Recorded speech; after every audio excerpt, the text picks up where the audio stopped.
Hi, this is John with WTI.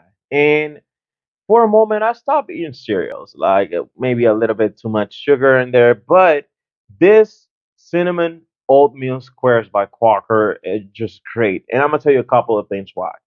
First of all, this guy has a great compliment for the type of oatmeal that I like to eat is like I add a couple of these guys and the texture with the oatmeal and the strawberries and anything I'll decide to put in there.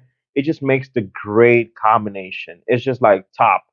The texture, the light flavor of cinnamon, the toastiness, and the whole sensation is just great.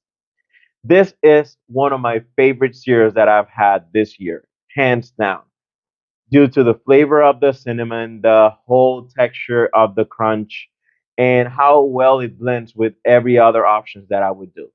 So if I was you, I would give this a try. This is really good. So this was John with WTI, and that was my point of view.